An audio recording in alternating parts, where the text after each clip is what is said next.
Bu dərsimizdə sizə hər hansı bir sənədə necə elektron imza kartı ilə elektron imzalamaq olar, onu göstərəcəm.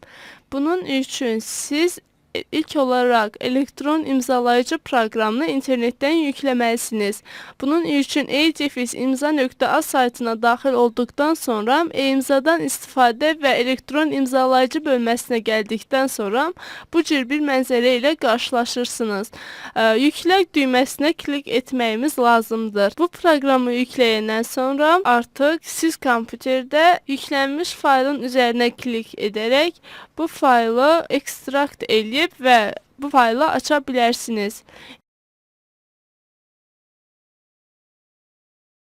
İndi isə setup bölməsinə daxil olduqdan sonra və istifadəçi qaydalarını qəbul etdikdən sonra accept düyməsini basırıq və gözləyirik ki, proqram yüklənilmiş olsun.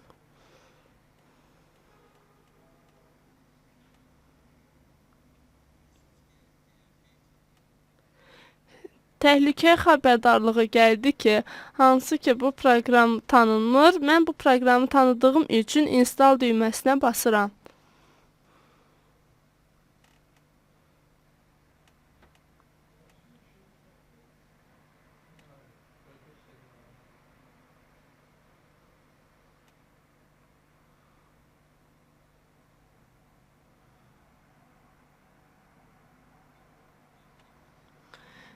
Və budur, mənim elektron imzalayıcı proqramım açılmış oldu.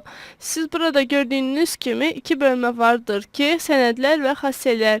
Sənədlər hissəsində imzalamaq istədiyiniz sənədləri bura yükləyirik. Yeni düyməsinə klik etdikdən sonra faylları əlavə etmək düyməsinə klik edirik və burada gördüyünüz kimi Word faylları, PowerPoint və Excel faylları yükləmək ola bilər.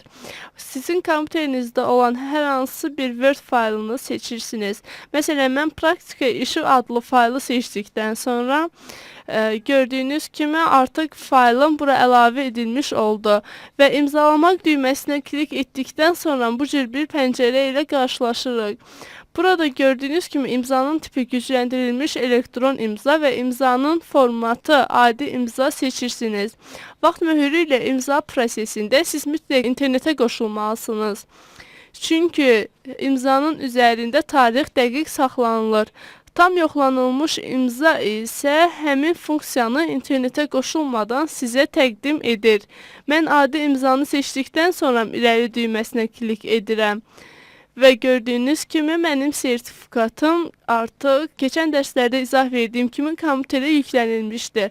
Seçdikdən sonra irəli düyməsini basdıqdan sonra burada qısa bir məlumat görürsünüz. Əgər bu məlumatla razısınızsa imzalamaq düyməsinə basmağınız lazımdır. Mən imzalamaq düyməsinə basdıqdan sonra